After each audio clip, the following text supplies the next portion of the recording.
자, 토요일입니다. 토요일 강연회가 있어요.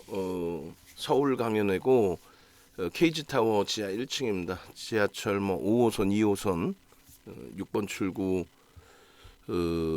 그리고 충정로역 5호선, 9번 출구 이런 식으로 돼 있네요. 그렇게 하시고 잘 모르시겠다 하시는 분들은 문자 신청하십시오. 그렇게 해서 이제 50분께는 도수 자료를 드리겠습니다. 도수 자료를 드리고 그리고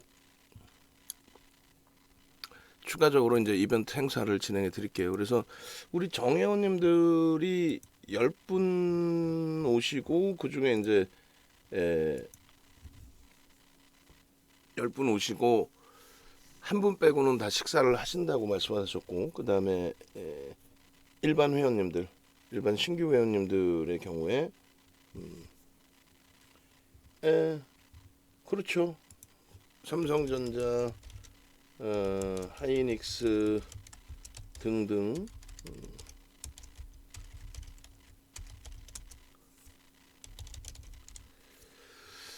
자, 그렇게 해서 채팅방에 질문 주셨는데 삼성전자, 하이닉스 향후에 대해서 말씀해 주시는 건가요? 오케이, 말씀드려야죠. 그렇게 하고 그다음에 이 강연회장에서는 이제 요 할인 이벤트를 마지막으로 진행을 해드릴 거예요. 그래서 원금 회복 프로젝트 해놨는데 요즘에 이제 교육에 대해서 굉장히 절실하게 느끼시는 분들이 많이 계신단 말이죠. 그래서 절실한 교육 그 기준 그렇게 해서 이렇게 상승 패턴, 매도 패턴, 고급형 캔들, 실전 이동평균선에 대한 보조지표까지 그렇게 해서 교육 VOD 받으시고, 그리고 이번에 강연회에서만 VIP 회원가입을 받겠습니다. 지금 일반 VIP 회원가입은 받지 않고 있어요. 그래서 VOD 구매하시는 분들만 VIP 회원가입 1개월을 열어드리고 있고, 대신에 이제 VVIP만 지금 계속 오픈을 해놓고 있습니다. 그래서 제 생각에는 VVIP 가입을 하셔서 그렇게 하셔서 1개월 가입하셔서, 여러분들 선배분들은 다 1년 위주로 가입을 하시는데 여러분들 1개월만 가입하셔서 힘든 장 이겨내시고 원금 회복 수익 잡아내시고, 그리고 나서 안녕하세요 주린이 달리자님. 주린이 달리자님 이번에 안 오세요? 이번에 오셔야지. 오셔서 식사하시고 가셔야지. 정회원님들, VIP 회원님들은 식사비 없어요. 강연회 때 오실 때는 항상 지난번엔 제가 냈고, 두 번째는 VVIP 회원님께서 내주셨고, 이제 세 번째는 또 제가 내고, 그렇게 하겠습니다. 그렇게 하고 이제 불기둥 마스터 이벤트도 강연회장에서 이제 마지막 마감하고 끝납니다. 그렇게 해서 요 기준 그렇게 하고 이제 불기둥 마스터 1+1에 VOD까지 드립니다. VOD 정가 154만 원짜리 USB를 드리는구나.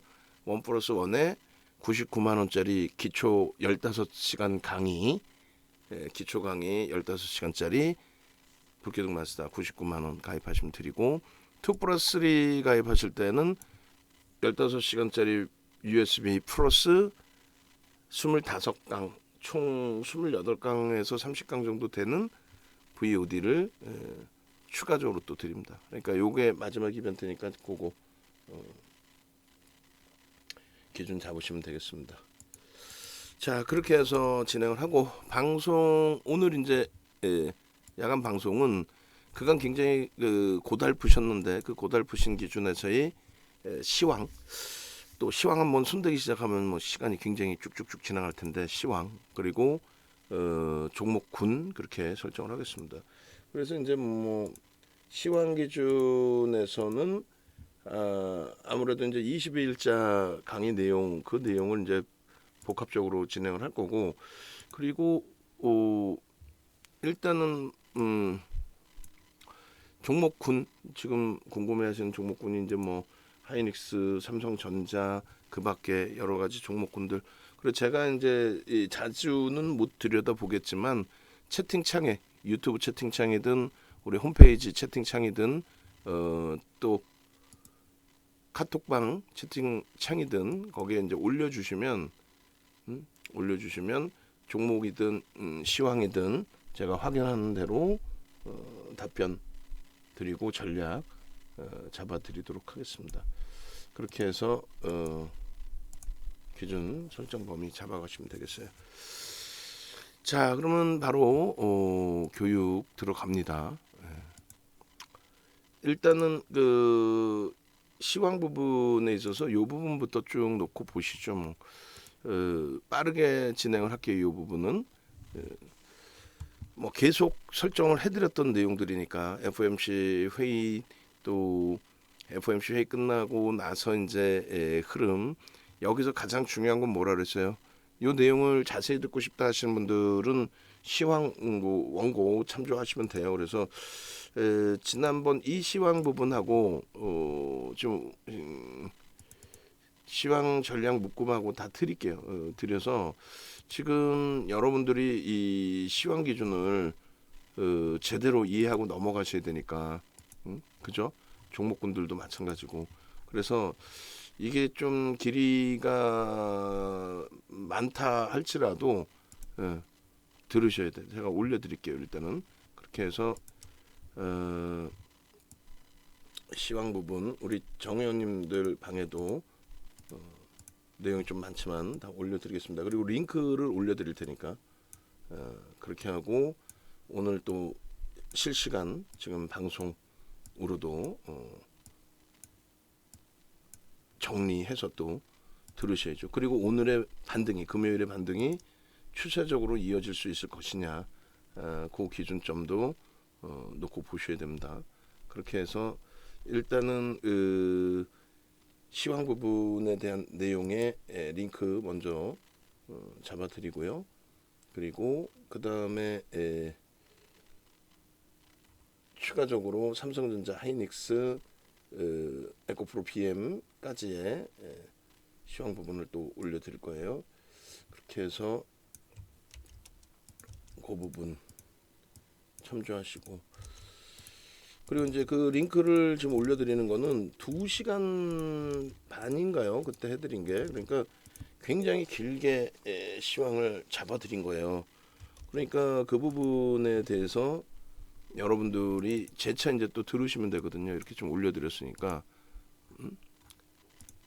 이렇게 그래서 보시면은 이 시간이 많은 분들이 안 보셨네 별로. 굉장히 중요하다 이렇게 해놨는데 그래서 시간이 1시간 36분이네요. 1시간 36분짜리니까 그 부분을 다 들으셔야 되고 종목에 대한 부분도 기존의 종목 부분이긴 합니다만 그것도 올려드릴 테니까 그것도 참조해서 들으세요. 그렇게 하셔야만 여러분들 자산을 지키시는데 크게 무리가 없을 겁니다. 그렇게 해서 이번에는 이제 종목 기준 설정을 해서 올려드리겠습니다. 자, 종목 올라가라. 종목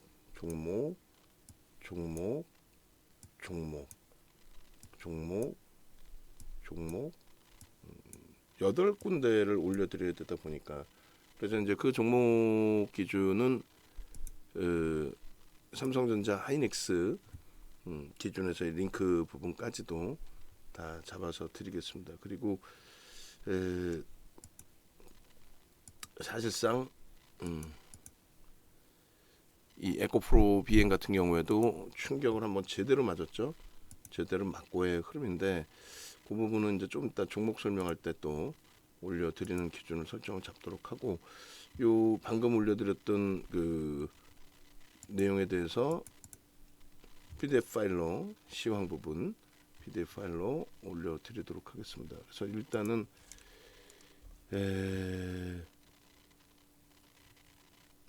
20일 시황 전략 묶음 이렇게 되어 있는데 올려드리고 여러분들도 삼성전자, 하이닉스 전략까지도 또 추려서 올려드릴 테니까 영상을 다 참조하시고 그리고 이제 본격적으로 엑기스 전략 부분만 별도로 또 진행을 해드리도록 하겠습니다. 그래서 일단은 삼성전자, 하이닉스 또 올려드릴게요.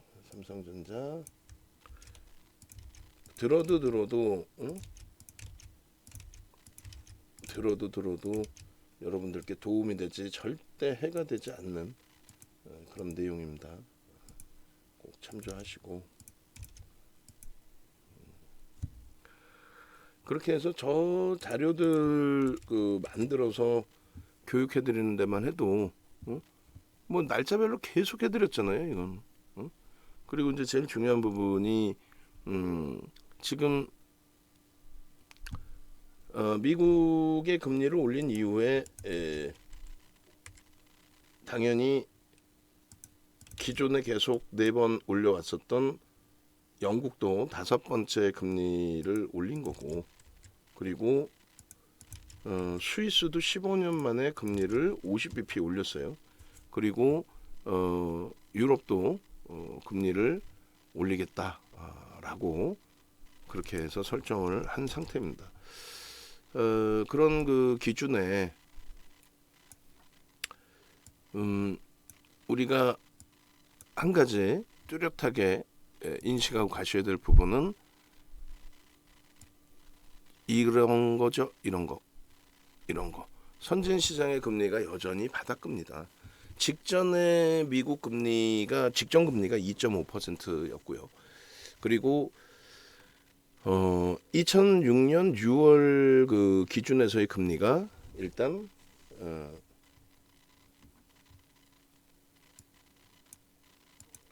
얼마였죠? 잠시만요.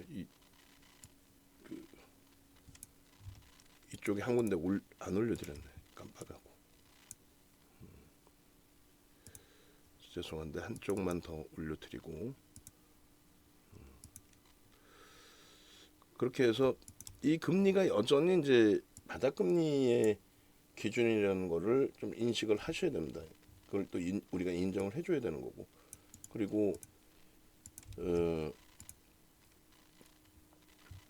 종목군들별로도 막연하게 뭐 종목이 많이 빠졌어요 이런 거는 안 되죠.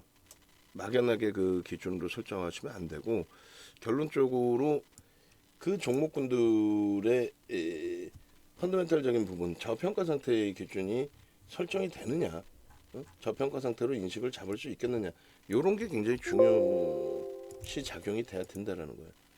그러니까 오늘 그 금요일에는 시장 반등이 그동안의 낙폭과대주 누적적으로 낙폭과대가 있었던 종목군들 위주에서 좀 움직임이 나왔다 해도 과언은 아니죠. 왜냐하면 일단은 시장에서 이제 가장 먼저 그 가격 반발력이 나온다라고 했을 때는 아무래도 이제 그 가격 메리트가 있는 쪽 위주로 들여다보게 돼요. 그리고 변동성이 좀 큰 종목 위주로.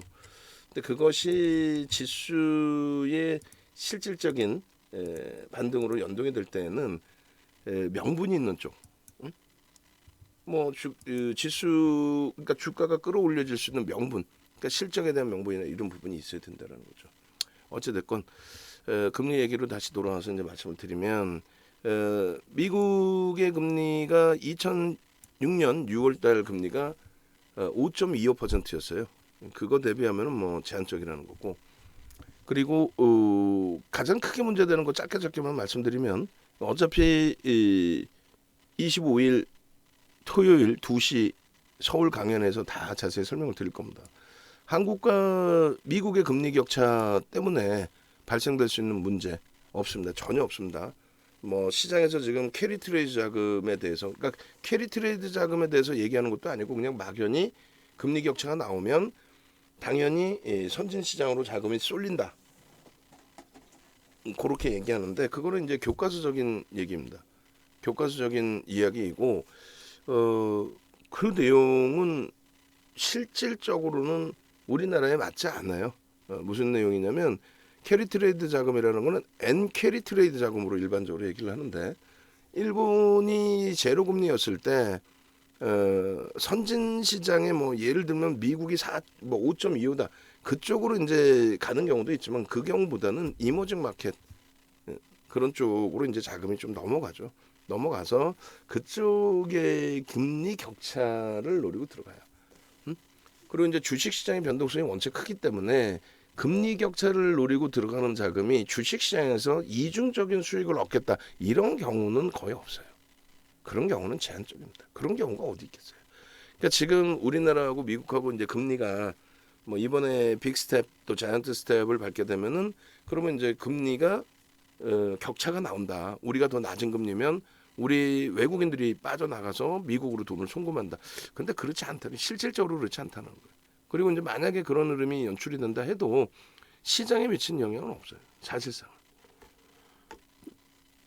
결론적으로 그 흐름을 보시면 되는데 요거예요, 요거.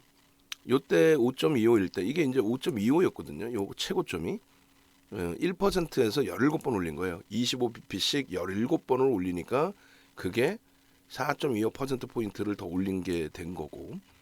그리고 이제 우리나라는 여기를 보시면 어떻게 됐어요? 이게 4%예요.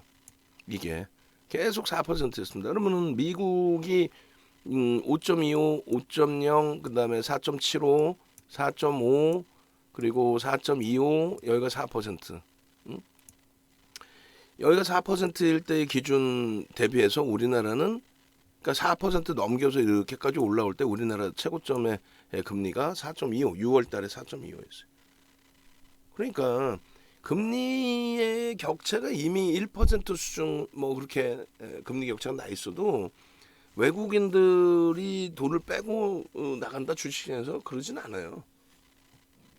그럼 이때 외국인들이 샀느냐 우리나라에서 그러지도 않습니다. 팔았어요. 55조 팔았어요. 커봐라 55조나 팔았는데 왜 외국인들이 안 판다고 얘기하냐. 그러니까 55조를 팔아서 그 돈으로 미국 본토에 그러니까 캐리 트레이드 자금 금리의 격차를 위해서 그 돈을 미국으로 송금했느냐. 그래서 지금의 기준은 뭐예요? 금리 격차가 발생이 돼서 외국인들이 주식에서 돈을 빼서 미국으로 돈을 송금을 하니 그러다 보니까 환율이 달러가 강세를 띠고 원화가 약세를 띈다. 그래서 1,300원이다. 이 얘기잖아요. 예? 근데 그게 이제 다시 얘기를 한다면 아니다. 이 당시에 예를 들어서 외국인들이 차익 실현 욕구 시장이 500포인트에서 2,000 가니까 300% 오르다 보니까 또 거기에 이제 기관들의 자금, 기관들은 누구 자금이에요? 개인들이 펀드에 넣어준 자금. 그 펀드에 넣어준 자금이 8조에서 74조가 돼요. 그러니까 66조가 올라왔단 말이에요. 그러니까 66조로 윗방향으로 막 때려 사고 정책적으로 4대 연금에 돈을 다 넣어야 해서 뭐 국민연금을 비롯한 4대 연금에 돈이 들어오고 정책적으로 그러니까 윗방향으로 그 치고 들어올리다 보니 외국인들은 자연스럽게 걸어놓은 물량들이 전부 해소가 된다라는 거죠. 그렇게 되면서 55조를 팔았는데 그럼 그거를 뭐 미국에 송금했을 수도 있어 사실. 뭐 영국으로 했을 수도 있고 뭐 빠져나갔을 수도 있다고 쳐요 55조를. 근데 대부분 이제 지고 있었다라고 이제 추정할 수 있고 추론할 수 있는 부분은 또 빠져나가더라도 무조건 뭐 원화가 약세를 띈다 이런 내용은 아니라는 것은 이 당시 기준의 시장도 폭등이었고요. 거짓말할 수는 없으니까 외국인들이 55조를 팔았지만 시장도 폭등이었고 외국인 판다고 조정도 나온 게 없고 그다음에 환율에 있어서는 그럼 55조를 주식시장에서 팔았다면 환율이 지금처럼 뭐 1,300원을 넘기거나 약세를 떼야 되는데 실질적으로는 엄청난 강세 900원. 그래서 기준금리를 제일 중요한 거는 기준금리를 올린다는 자체가 어떤 거예요? 기준금리를 올린다는 자체가 경기가 살아나 있다. 경기가 살아나 있어서 지표가 긍정적이어서 금리를 올리는 거다. 그게 이제 그런 인식인데 이번에는 그 금리 인상 시기를 놓쳤기 때문에 좀 빠르게 인플레이션을 잡기 위해서 가파른 금리 인상을 진행하게 되는데 그것 때문에 경기가 둔화될까 봐 우려하는 건 있어도 그럼 경기가 둔화되느냐라고 했을 때 그러지는 않는다는 거죠. 금리를 뭐 가파르게 올린다고 해서 경기가 급격히 악화되거나 그러지 않아요. 그럴 것 같으면 급격히 금리를 인상하지 않죠. 오히려 이제 금리를 낮출 정도로 금리를 낮춰야 될 정도로 경기가 안 좋아지면 그러면 시장은 붕괴가 됩니다. 그러니까 이번에도 이제 2018년까지 금리를 올리고 2015년 12월부터 2018년 12월까지 금리 올리고 그러고 나서 이제 금리를 2019년에 내리면서 시장 조정이 나온 거죠. 금리를 내릴 정도로 이제 뭐 경기가 부담된다 뭐 이런 해석도 있었고 결론적으로 코로나19가 이제 겹쳐지면서 결론은 코로나19가 겹쳐지면서 제로 금리까지 다시 내려가게 된 거였어요. 근데 이제 그때 지표는 굉장히 긍정적이었고 코로나19 때문에 제로 금리까지 내리고 경기 부양책 유동성을 더 공급했는데 그러다 보니까 이제 경기는 더더욱 좋아진 거죠. 그러니까 인플레이션이 과도하게 형성됐다라는 건 뭐예요?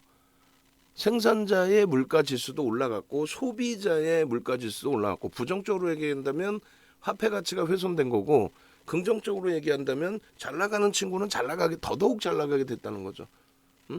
1차 산업에서 2차 산업으로, 2차 산업에서 3차 산업으로, 3차에서 4차 산업으로 넘어오는 그 흐름 속에서 소외되는 업종은 소외가 되고 성장되는 업종은 급격하게 성장되는 그 흐름 속에서 부익부 빈익빈의 현상이 나오는 거.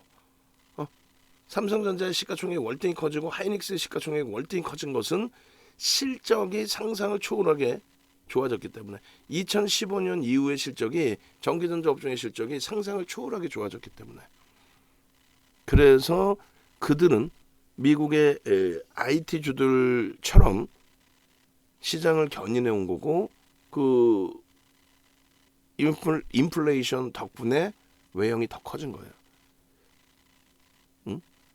서버발 디램의 확장 그것이 꼭 코로나19 때문이든 아니면 그 이전에 2016년 이후부터 해서의 경기 화랑이든 그것 때문에 어찌됐건 뭐 여러분들이 잘 아시는 넷플릭스라든가 또 아마존 인터넷 상거래 업체라든가 뭐 이런 쪽의 서버발 디램의 수요가 상승을 초월하게 많이 증가를 했죠. 그러니까 그 업황은 굉장히 크게 좋아진 거예요. 나머지 안 좋아진 업황이 대부분이란 말이에요. 전체 우리나라의 21개의 업종 중에서 시장 대비 상승률이 조금 더 나온 업종군은 불과 4개 정도뿐이 없거든요. 결론적으로 금리를 올릴 정도로 그러니까 인플레이션이 이렇게까지 형성될 정도로 수요가 급격히 증가했다. 지금의 인플레이션은 공급의 문제가 발생된 게 아니라 공급의 감소가 아니라 수요의 증가에 의해서 그러니까 돈이 많이 뿌려지고 내가 월급이 많아지고 또 뭐 코로나19에 대한 지원금을 받게 되고 그렇게 하다 보니까 내가 돈이 많이 생긴 거예요. 나만 돈이 많이 생겨가지고 그냥 물가는 가만히 있는데 나만 돈을 많이 벌었어. 그러면 땡큐한데 그게 아니라 그냥 전체가 다 많이 돈을 받게 된 거란 말이에요. 그러다 보니까 소비 욕구가 터진 거죠. 그 소비 욕구가 터지는데 그게 집중된 산업 부분에만 집중이 됐다는 거예요. 집중된 산업에 대해서만. 그래서 그 집중된 산업에 놓여진 업종군들의 종목군은 굉장히 강해진 거죠 이번에. 그러니까 실적이 뒷받침돼서 강했던 종목군들 또 정부의 정책에 의해서 강했던 종목군들 이런 종목은 문제가 없어요. 근데 그렇지 않고 이제 더불어서 움직이고 성장성 위주로 갔던 종목이 그 프리미엄 나쁘게 표현하면 그 거품이 빠지기 시작하면 그게 문제가 된다라는 거죠. 결론적으로 미국의 채권금리 특히 이제 장기물 뭐 10년물 이런 거는요. 강세를 띈다라는 거는 금리를 올려서 강세를 띄는 건데 금리를 올리는 건 경기가 좋아져서 금리를 올린다 그랬죠.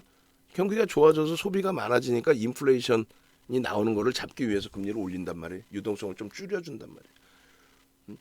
공급자 우위의 그 인플레이션은 조금 이따 설명을 드릴 겁니다.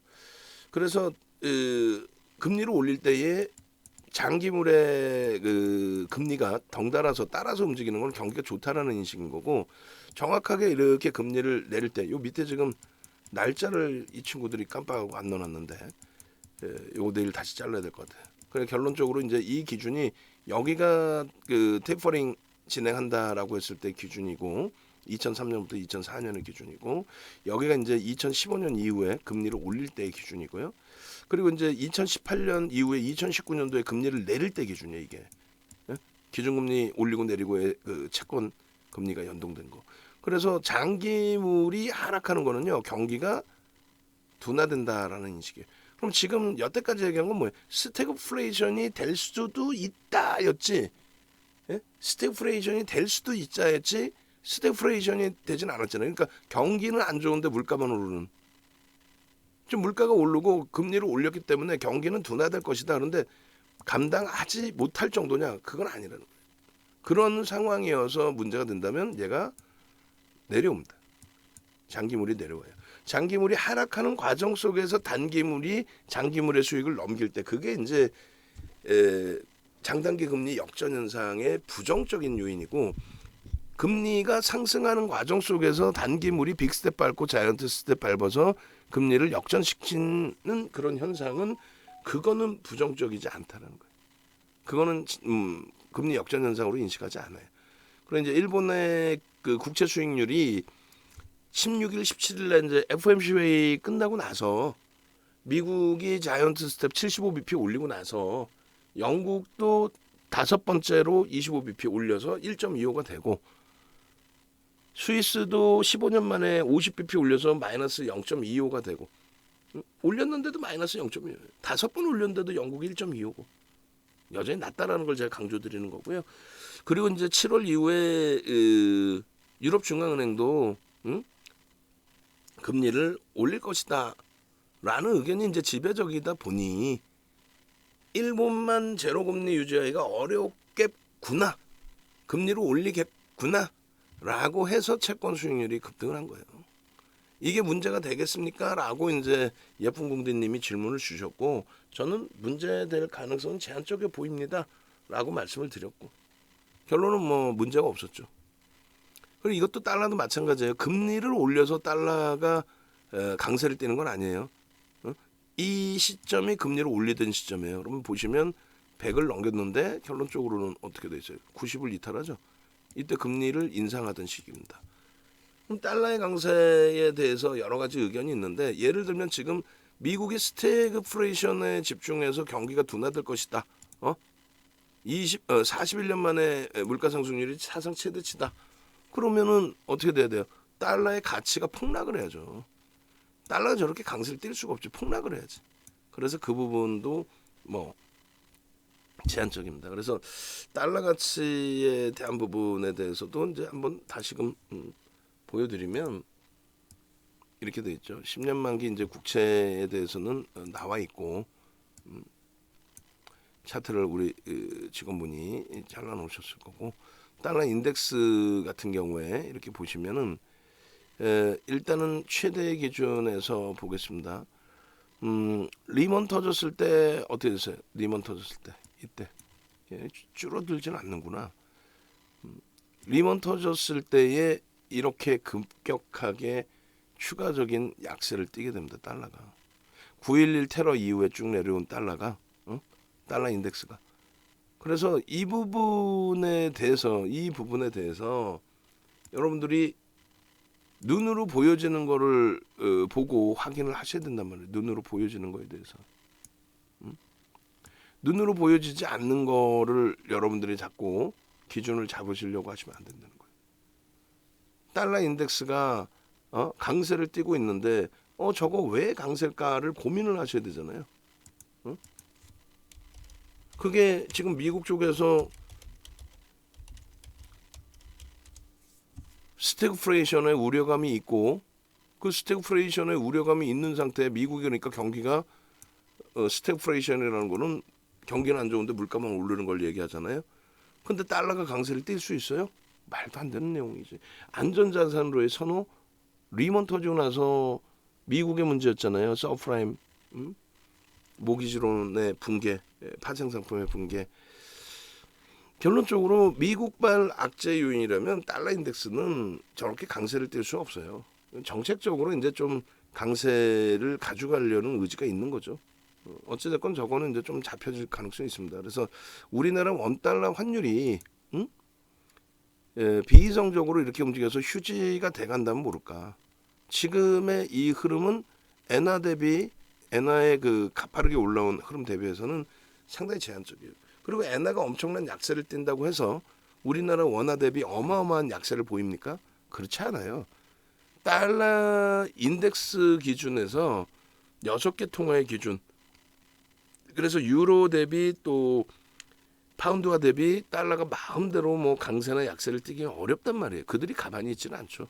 만만한 게 이제 일본인데 어쨌건 일본하고 이제 뭐 의견 조율이든 뭐든 일본 엔화에 대해서 엄청난 강세를 띈 거지 전 세계 통화에 대해서 어마어마한 절상의 기준은 일단 아닙니다. 그래서 우리나라가 그 뭐 1,300원까지 올라왔다 해도 넘겼다 해도 결론적으로 일본의 엄청난 그 변동률, 일본의 엄청난 변동률 그 기준으로 놓고 보신다면 그 부분은 이제 크게 문제되는 내용이 되진 않는다는 거예요. 그래서 그 부분의 환율 부분도 엔화에 대해서도 이제 같이 넣어드렸었는데 그게 어제 오늘 시황이었나요? 어제 시황이었나? 제가 22일, 23일 날 방송을 안 했고 22일 날 방송을 했고 원고를 이제 한번 볼게요. 그렇게 해서 뭐 여기서 그냥 HTS에서 보실까요?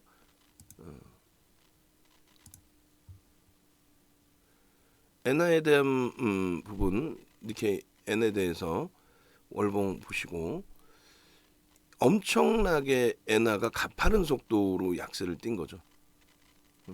엄청나게 가파른 속도로 지금 엔화가 약세를 띈 거란 말이에요. 우리나라 원화의 약세하고 비교가 안 되게. 그렇게 해서 뭐 주봉으로 놓고 보시면 최근에 3개월 올해 들어서만 이제 약세를 띈 게 19%. 올해 들어서만 약세를 띈 게 19%. 우리나라 원화 같은 경우에는 올해 들어서 약세 뜬 게 9%란 말이에요. 그러면 우리 원화가 엔화 대비 월등히 강한 그 흐름을 줘야 되는데 그렇지도 않아요. 결론은 이 달러 인덱스 그러니까 간단하게 벌써 뭐 시황이 길어지게 됐는데 일단 어찌됐든 이 원화의 상승률이 지금 달러 인덱스가 가져가는 달러의 강세 대비해서 그렇게 어마어마한 상승률로 형성돼 있지 않다. 그리고 비이성적인 이런 화폐 가치의 훼손으로 연동돼 있지는 않다. 그래서 환율 뭐 1,400원에 운운한 그런 전략은 귀담아 들을 필요가 없다. 거기에 이제 외국인들이 뭐 사내 파내 엉뚱한 소리 하는데 그것도 전혀 귀담아 들으실 필요 없다.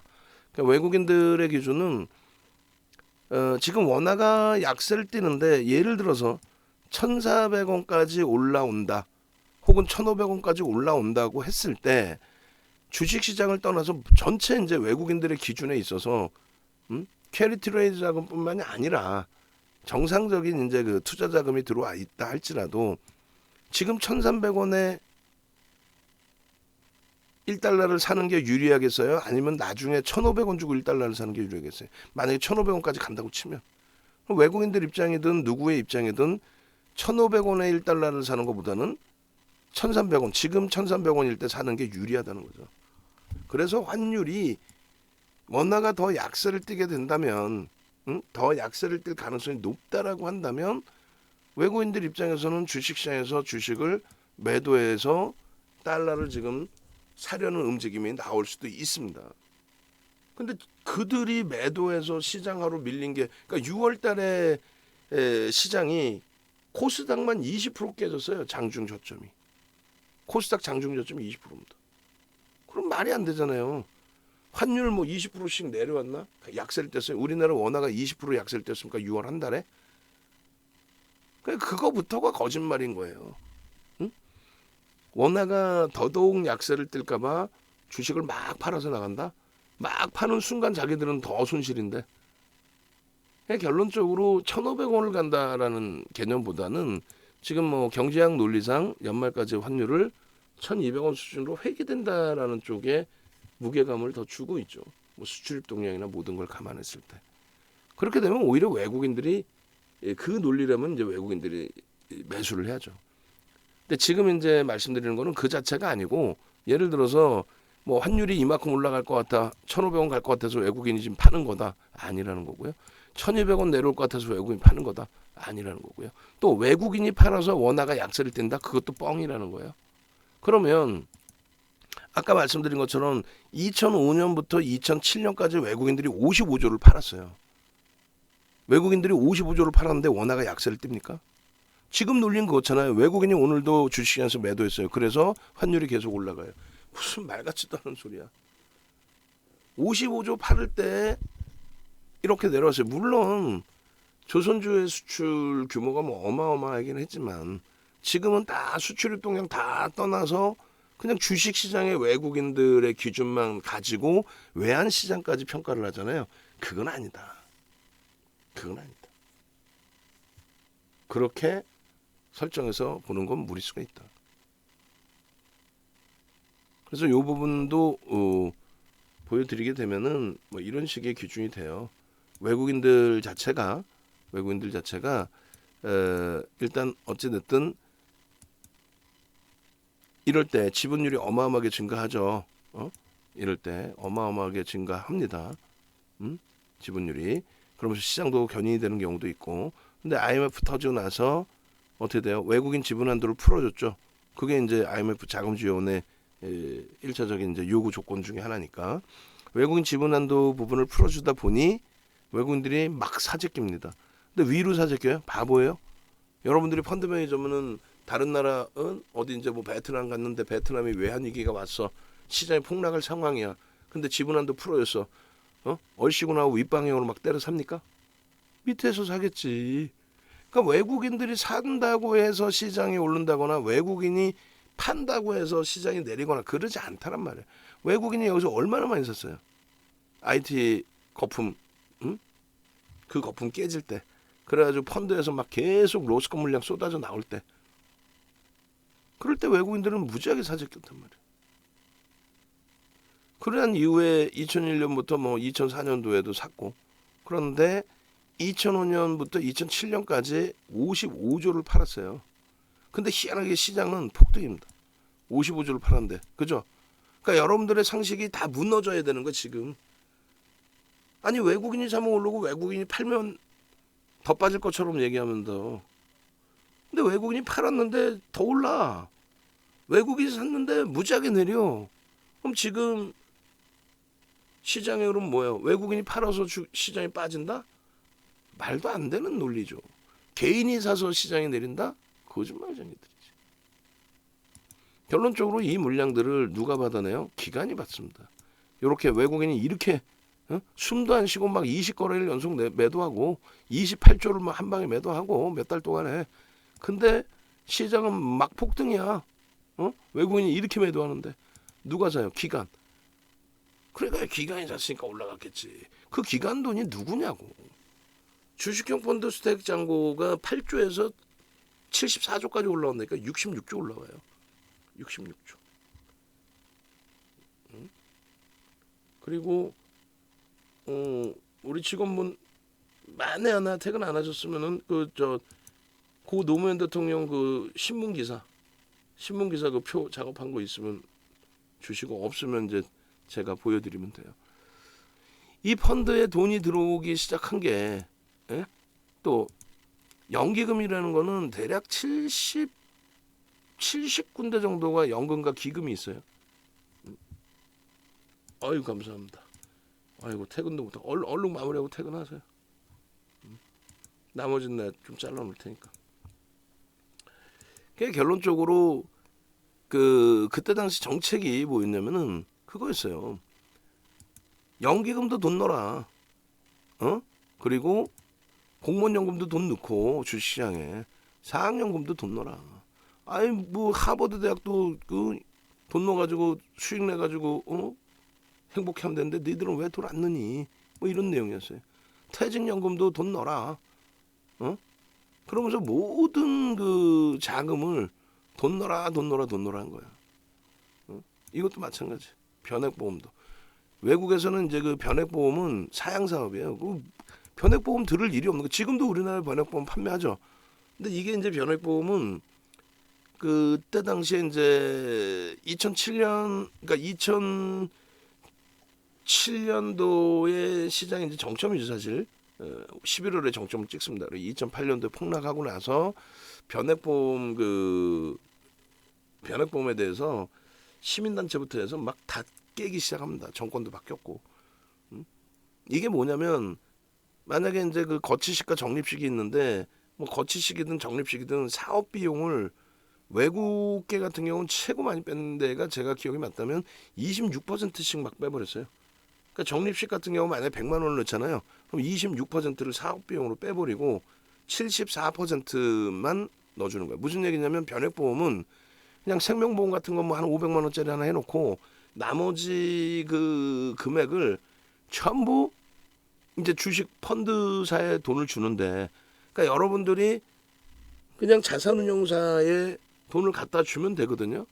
그러면 이제 선수수료가 됐든 후수수료가 됐든 보통 이제 1.0에서 2% 사이예요. 그 정도 조금 비싸봐야 뭐 2, 3% 주고 이제 운영을 하는 건데 그것도 연 뭐 수수료 보통 이래요. 별로 안 비싸요. 그 펀드 운영 수수료가 별로 안 비쌉니다. 대신에 이제 그들에게 책임을 물을 수는 없죠. 수수료는 싼 대신에 어찌 됐건. 근데 이제 변액보험은 어떻게 되냐면 보험사에 돈을 줄 테니까 니들이 그 펀드 상품에 돈 좀 넣어줘요. 응? 그러다 보니까 얘네들이 우리가 넣어줄게 하면서 사업 비용, 그러니까 그 모집해오는 중간자, 보험사라고 그러나요? 그분들을 그 중간자에게 들어가는 사업 비용 무지하게 많이 주고 마진을 무지하게 땡겨. 그러니까 내가 100원을 야 나 펀드 대신 들어줘 하고 100원을 줬더니 이것들이 아주 나를 무슨 뭐 그냥 뭐 바보로 보나 그냥 26% 26원을 지네 주머니로 넣고 74원만 갖다 주는 거예요. 펀드사에.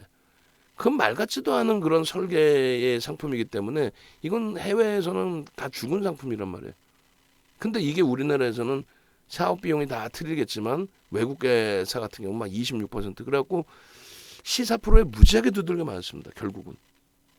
근데 그걸 아무리 설명해줘도 개인 투자자분들은 자포자기를 해버리는 거예요. 자기가 화랑일 때 돈을 넣었을 거 아니에요. 화랑일 때 뭐 2006년, 2007년도에 돈 넣었을 거 아니에요. 돈을 무지하게 넣었는데 그러니까 매달 100만 원씩 넣었어. 그러면 그 시장이 이렇게 정점에 달했다가 시장이 이렇게 뭐 정점에 달할 때 매달 넣었다고 쳐요. 그게 이렇게 폭락이 왔어. 그때도 그냥 매달 넣어서 울며 겨자 먹기로. 왜냐면 얘네들은 또 10년 만기에 환불을 중간에면 한 뭐 3년 4년까지는 환불을 해도 돈을 거의 주지를 않아요. 아주 못돼 먹은 상품인 거예요. 환불 금액이 거의 없는 거야. 그러니까 울며 겨자 먹기로 막 계속 넣어야 돼 돈을. 그러면 여기서부터 돈을 넣어서 지수가 여기까지 돈을 넣었으면 시장에 만약에 한 요만큼 다시 왔다고 치면 평균 나는 요만큼에 는 거고 요만큼의 수익이 발생돼 있어야 되잖아요. 수익이 발생됐겠어? 내가 돈을 100원을 주면 75원만 갖다 74원만 갖다 집어넣어 버리는데 수익이 발생되냐고. 그 금액에서만 벌써 원금에 매달 26%씩 손실 보고 있는 건데 아주 못돼 먹은 애들이죠. 그래가지고 그거 뒤집어지고 난리 났었어요. 그러니까 지금도 변액보험을 판매를 하는데 많이 바뀌었죠. 이제 바뀌었어도 변액보험은 제가 판단할 때 하는 게 아니에요. 사업비를 왜 줘? 내가 직접 가서 보험 들려면 보험 따로 들고 내가 직접 가서 운영사에 돈 맡기면 되지. 그래서 이 아주 부조리가 심해가지고 이 부분을 10년 그 만기로 안 하고 5년 만기로 줄인 애들도 있었고, 그리고 상품을 한번 들어가면 이제 그걸로 끝내는 게 아니라 1년에 뭐 4번은 바꿀 수 있다. 주식에서 채권으로 바꿀 수 있다. 이런 정도 바꿔놨는데 여전히 사업비가 많이 나가요. 하여간에 뭐 쓸데없는 얘기가 됐는데 이렇게 해서 정책적으로 돈을 무지하게 넣은 겁니다. 야 대학도 돈 넣어. 야 하버드 대학도 돈 버는데 왜 너희는 돈 안 넣니? 정부의 정책이 이랬어요. 정부 정책.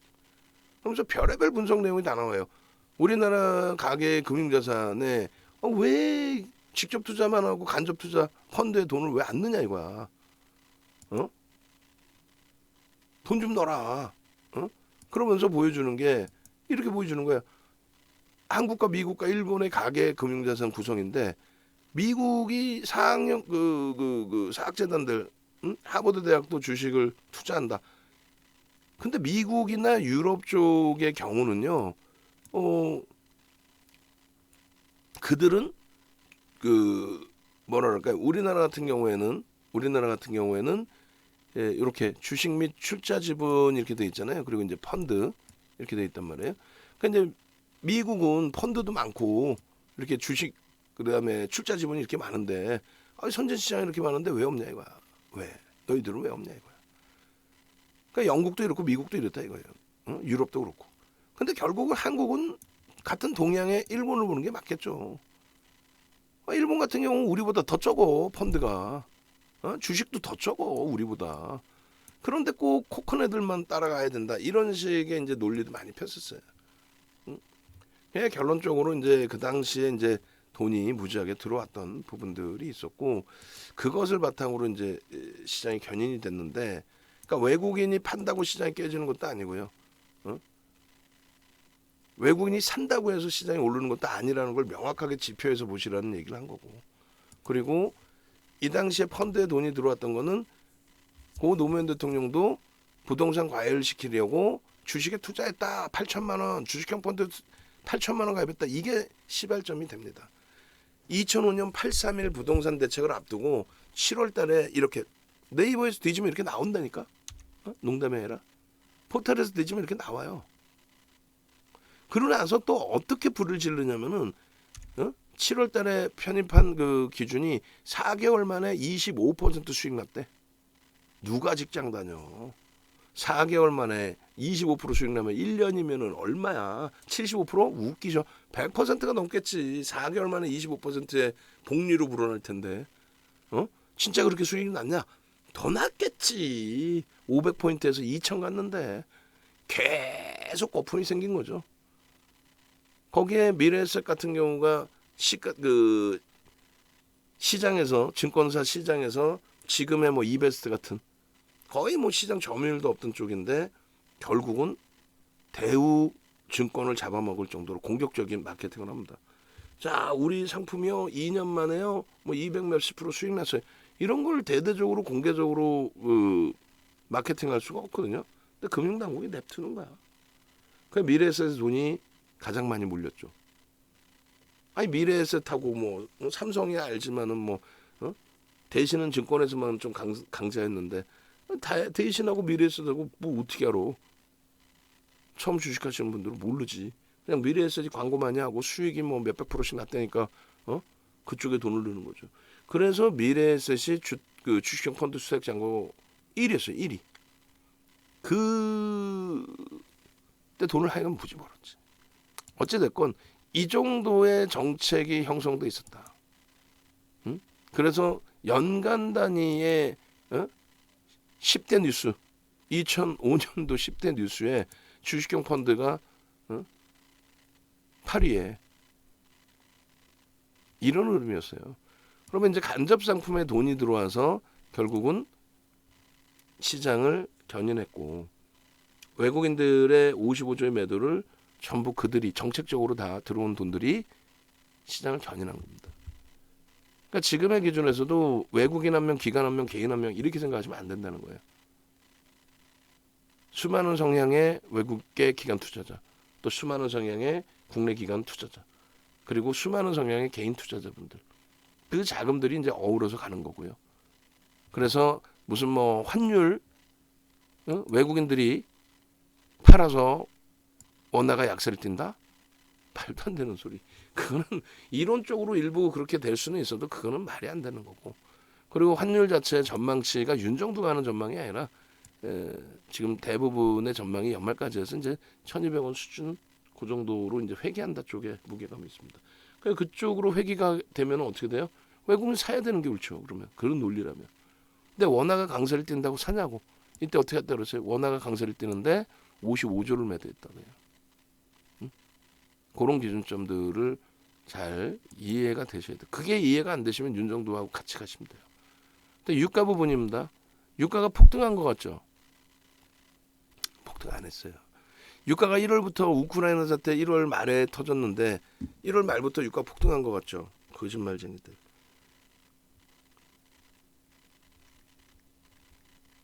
폭등 안 했어요.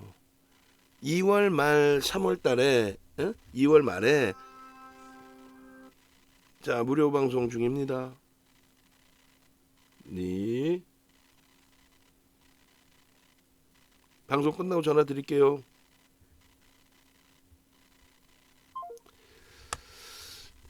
2월 말에 러시아가 우크라이나 원정 공격했다는 소리 하나 나오게 됨으로써 비이성적으로 이렇게 빵 하고 치고 들어올렸던 거고요. 요 캔들 2개. 그리고 나서 다시 제자리로 다 내려온 거예요. 결론적으로 이제 로그 차트를 보시면 이렇게 돼 있는데 등락률의 기준에서 크게 문제가 없다는 거고,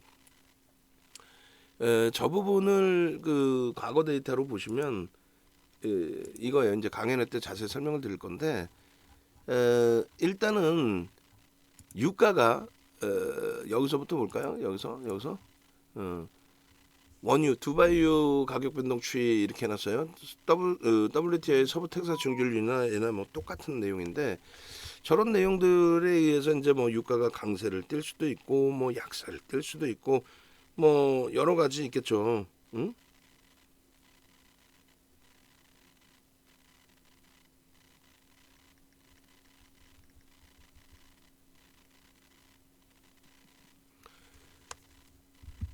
그러니까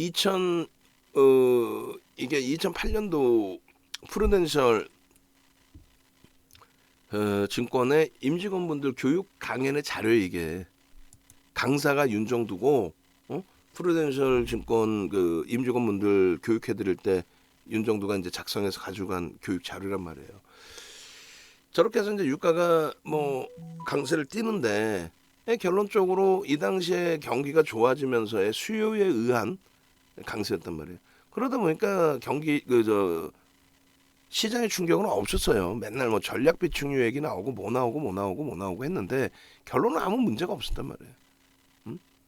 연평균 가격 변동 보시면 2002년도 이제 수요가 없을 때, 경기가 둔화돼 있을 때, 그 기준에서 왜 이걸 똑같은 걸 2개를 냈지? 왜 2개를 냈을까요? 똑같은 거를 그 당시에 뭔가 이거 잘못 옮겨놓은 것 같은데. 어찌됐건 잠시만요. 연평균. 응? 저거 예전 강의 자료인데 이걸 뭔가 제가 잘못 만들어 놨나 봐.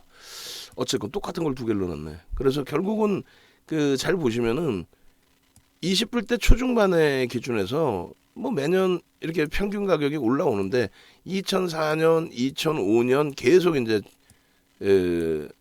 증가율이 조금씩 높아지는데 퍼센테이지로는 그렇게 버겁지 않단 말이에요. 어찌됐건 요게 뭐냐면요. 이게 분홍 색깔 선이 5일 쇼크, 1차, 2차 5일 쇼크 당시이고, 요거는 이제 유가가 강세를 띠던 시점의 흐름을 얘기합니다. 이게. 그리고 물가 상승률이 나오는데, 물가 상승률이 1차 5일 쇼크 때 이렇게 물가 상승률이 완전히 패닉으로 나왔단 말이에요. 근데 1차, 2차 5일 쇼크는 아시는 것처럼 중동발, 그러니까 공급자가 쥐고 흔들어 버린, 경기는 저 당시에 안 좋았는데 유가만 급격히 올려버린 거예요. 공급자가. 야, 니들 죽어봐. 응? 까불 거야? 우리는 원유 가지고 장난칠 거야. 막 이렇게. 그러니까 그 무서운 시대였죠. 저 시대가.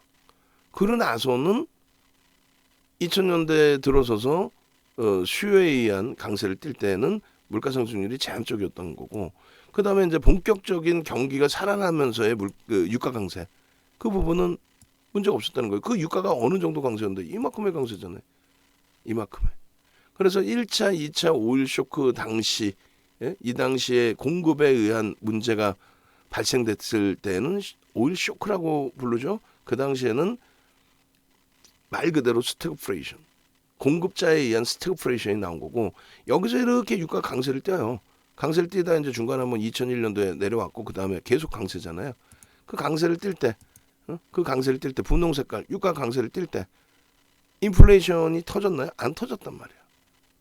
그러면 유가 이렇게 강세를 뛸 때, 분홍 색깔 저 유가 강세를 뛸 때 CPI, 소비자 물가지수죠. 소비자 물가지수가 저렇게 가파르게 움직였는데 수요의 증가에 의해서 움직일 때는 소비자 물가지수가 3%에 잡혀 있었다는 거예요.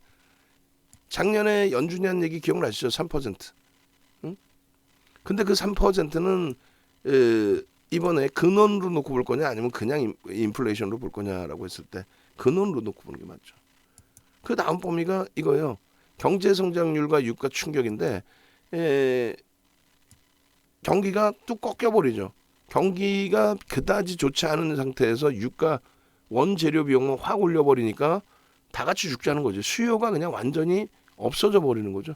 경기가 폭락이. 여기는요 왜 꺾여요? 이건 9.11 테러. 9.11 테러. 그리고 유가가 오르거나 말거나 경기에 미친 영향은 거의 없어요.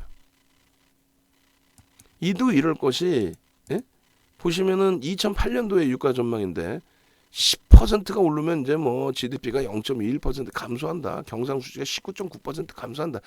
아유 그렇지도 않아요. 최악의 경우를 표시한 거고 결국은 그렇지 않았고 그 이후에 이제 그 리먼 터지면서 이제 버거운 부분이 형성된 건 있죠. 그리고 이제 요거는 뭐냐면 에너지 집약도의 변화에 취해요. 무슨 얘기냐면은 그 원유가 차지하는 산업에서 이제 미치는 영향 부분들 그런 부분을 이야기하는 건데 점점 떨어져 내려온다라는 거죠. 이것도 더 쉽게 본다면 이런 거. 1차 에너지 중에서 석유의 비중이 예전보다 점진적으로 낮아지고 있다. 예전보다 석유가 차지하는 에너지에서의 비중, 그러니까 뭐 태양광도 있고 이런 게 계속 생기잖아요. 셰일가스도 있고 그렇게 생기면서 에너지의 비중이 점점 낮아지고 선진국일수록 더더욱 낮아지고 이런 식의 기준이 설정이 된다는 거죠. 그리고 유가 부분에 대해서 자꾸 뭐 지금도 뭐 엄청나게 오른 것처럼 얘기하는데 근로자의 월소득 대비해서 유가의 흐름은 제한적이었다. 유가가 100불 올라선다 해도. 그러니까 그런 내용들을 다 생각하셔야 돼요. 초보 선생님께서 아픈 기억이 나네요 하셨는데 다 이런 건 생각을 하실 수 있어야 돼요. 결론적으로 그 세계 경제 성장과 석유 수요 증가 관계 뭐 이런 식으로 놓고 보시면 일단은 수요의 증가에 의한 유가의 강세 그 부분에 대해서는 세계 경기에 대한 문제가 없습니다. 수요의 증가에 의해서. 근데 우리의 수요의 감소가 형성되면 이제 GDP에 문제가 발생되는 거죠. 그럼 결론적으로 지금의 유가 부분이 사실상 이게 엄청난 변동률인가요? 지금 공급자가 막 휘둘러대 가지고 경기가 어려운데 공급자가 휘둘러대서 저 흐름입니까? 아니면은 수요의 증가에 의한 강세예요. 지금 금리를 올릴 만큼 수요가 증가해서 정상적인 유가 랠리가 나왔죠. 기업들의 실적은 다 증가했죠. 우리나라도 작년에 10월 달에 우리나라의 2022년 연간 영업이익 목표치는 예상치는 222조. 지금은요 255조를 예상. 돈이 많이 풀렸잖아요. 라면 값이 올랐잖아. 짜장면 값도 올랐잖아. 다 오르잖아. 결국은 문제가 발생되는 거는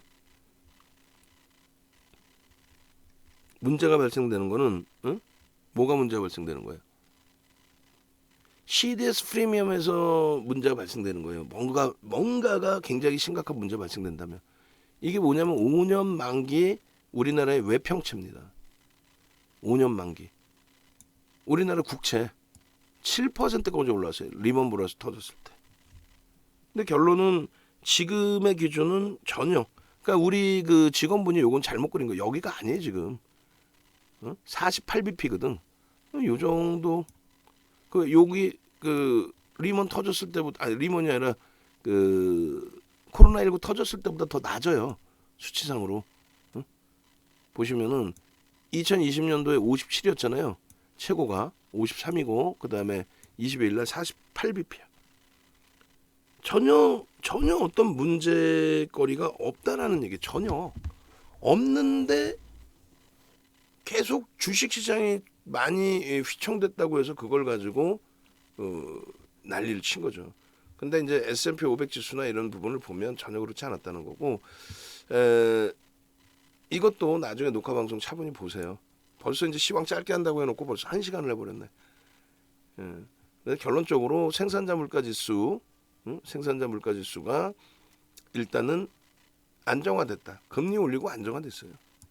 여기서 보시면 자 여기까지 사상 최대치 신고가 랠리가 나오던 시점에 생산자 물가지수 상승률을 보세요.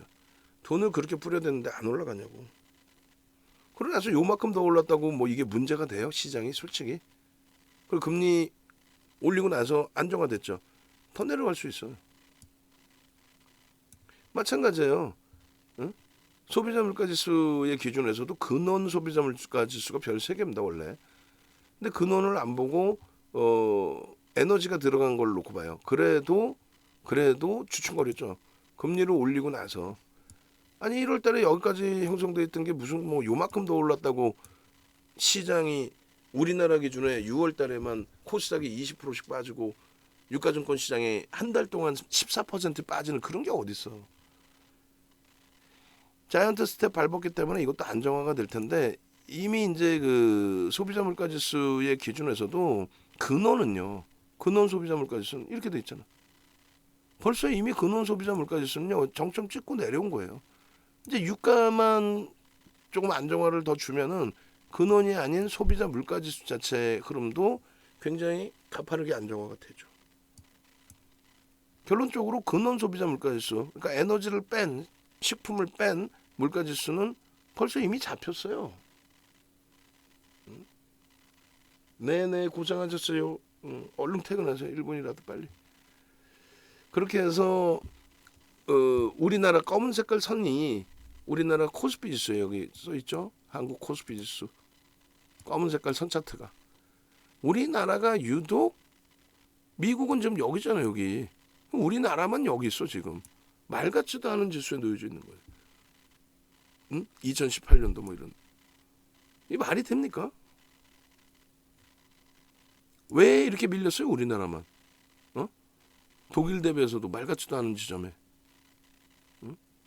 일본 대비해서도 말도 안 되는. 일본이 지금 1월 저점 대비해서 어디 위치 있어요? 여기 있어요.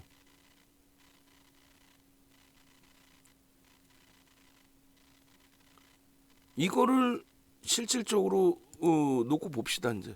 아 내일 아침에 잘라야 되는구나 이거는. 어쩔 수 없이. 왜냐면 미국장 끝나고 또 잘라야 되니까. 나스닥 일봉. 잘 보세요. 나스닥 일봉 보시면 우리나라가 이거 진짜 잘 보셔야 돼. 그러니까 뭐냐면은 지금까지의 기준에서 우리나라가 조정받은 거에 대해서 눈 뜨고 일어나면 조정받고 눈 뜨고 일어나면 조정받을 때 미국에서 금리 올리고 스태그플레이션의 우려감이 있고 달러의 강세, 원화의 약세. 그래서 조정받았다는 거 아니에요? 그거 아니에요? 근데 실질적인 조정은 그게 아니다. 우리나라 조정받은 거는 지정학적 리스크 플러스 이제 반도체에 관련된 핑계거리 정도. 반도체 업황이 왜 무너졌어요? 발 같지도 않은 소리. 결론적으로 미국보다 더 깨졌어요. 지금 미국은 어쨌든 미국의 기준은 4월 20일부터 해서 이 자리가 아직 이 저점을 깨기 전이잖아요. 이 저점을 깬 게 5월 초순에 깨기 전에 4월 20일 이후에 5월 26일까지 이때 뭐냐면 4월 20일부터 해서 이제 넷플릭스 또 아마존 넷플릭스 다음에 테슬라 넷플릭스 테슬라 아마존 또 저 월마트 그 다음에 어디죠? 하여간에 그런 데서 실적이 굉장히 안 좋게 나오게 됨으로써 얘들만 밀려진 거예요. 여기서 저점 깨고 내려오잖아요. 이때 26일까지. 유럽이나 일본은요. 이거 안 밀렸어요. 어떻게 갔냐면 유럽이나 일본은 바로 뒷장에 나오는데 5월 초에 이렇게 올라갑니다. 그러니까 우리나라도 잘 보시면 여기 살짝 이탈되긴 했지만 1월 저점을 살짝 이탈하긴 했지만 이렇게 움직여요. 이렇게. 여기 저점을 안 깨. 유럽이나 일본은 여기서 이렇게 올라가. 그리고 나서 나스닥이 횡보하죠. 나스닥이 이게 11% 올라갔거든. 10% 이상 올라왔어요. 이때 유럽이나 일본은 얼마큼 가냐면은 잘 보세요. 6월 달의 기준입니다. 그죠? 5월 말 6월 달에. 유럽이나 일본은 이렇게 일본은 이렇게 올라와 버립니다. 일본은 이렇게. 그러나서 이제 미국이 6월 10일 날 소비자 물가 지수가 발표가 됐는데 사실은 큰 문제가 없었어요. 근데 이제 차익 실현 욕구 터져버린 거지. 응? 저는 지금도 차익 실현 욕구라고 표현을 해버려요. 그렇게 해서 유럽이나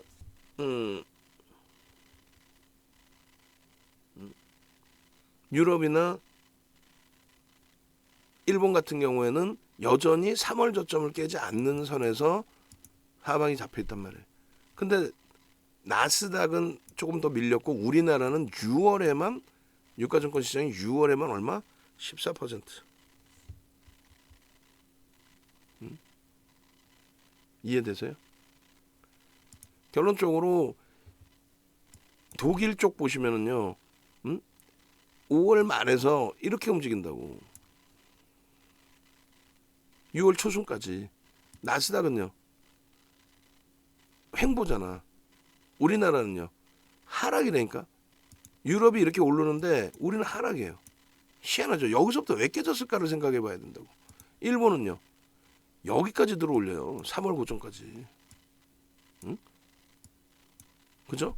근데 이렇게 우리는 요 자락에서 여기를 못 따라붙고 이렇게 밀립니다. 이때가 정확히 언제예요? 이때 정확히 언제예요? 언제긴 언제야. 핵실험한다고 얘기 나올 때부터 이게 핵실험합니다라는 이야기가 나올 때부터.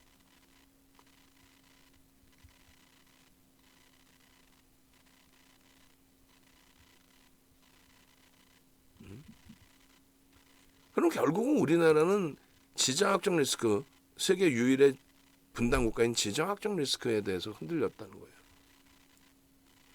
거기까지 시황인데 나머지 부분의 시황은 강연 회장에서 더 깊이 있게 자세하게 자료 다 보강해서 밤을 새워서라도 자료 보강해서 그리고 종목 요 부분도 잘 보세요. 이거 밤을 새워서라도 종목 설정을 해드릴 거예요. 지금은 좀 빠르게 진행을 해드립니다.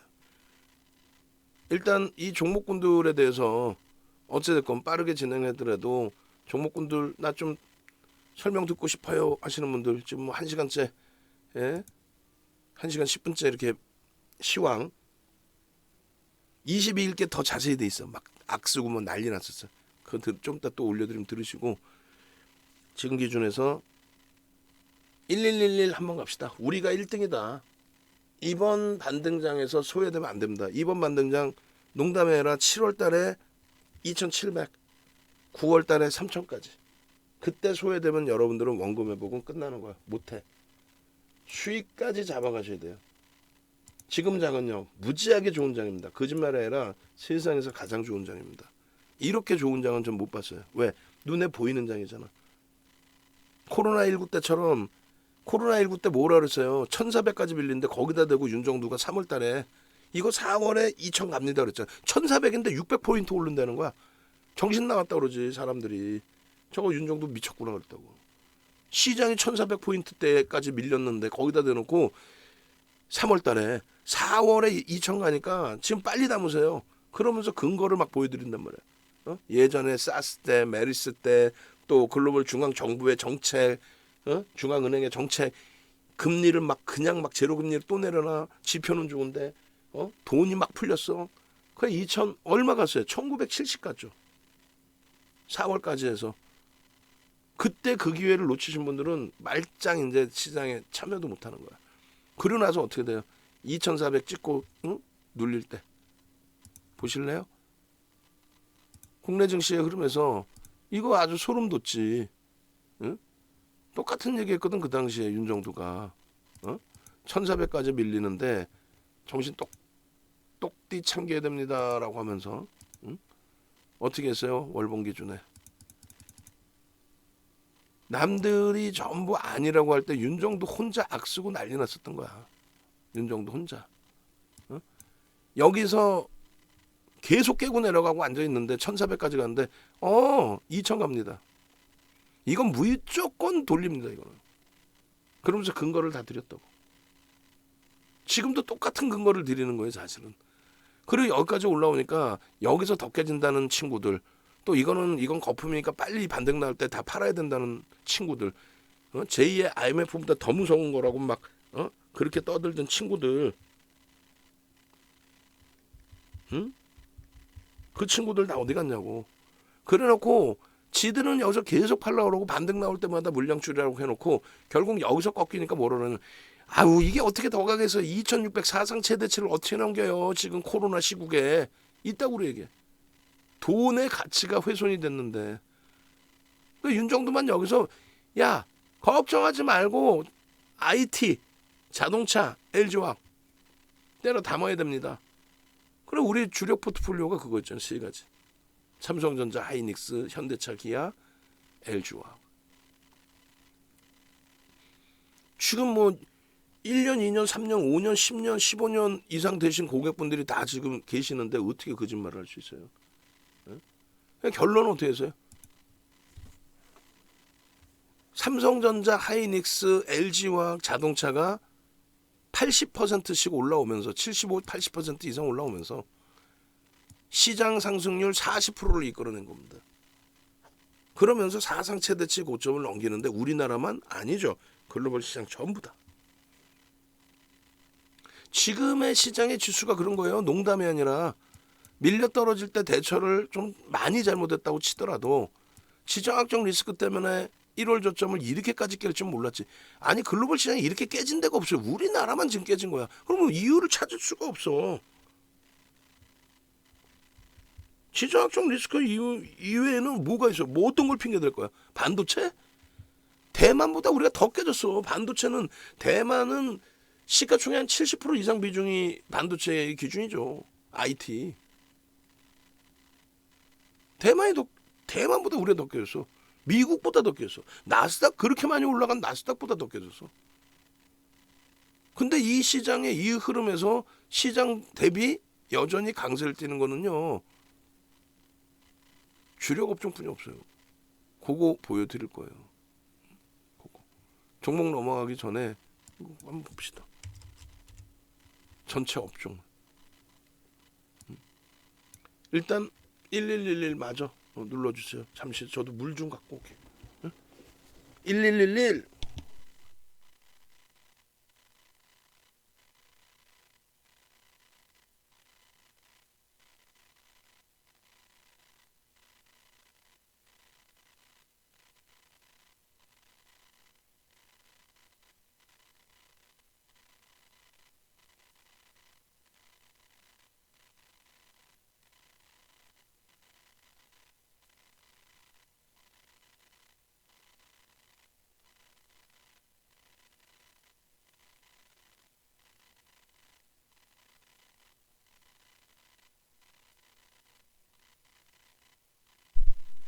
자, 그래서 업종을 한번 놓고 봅시다.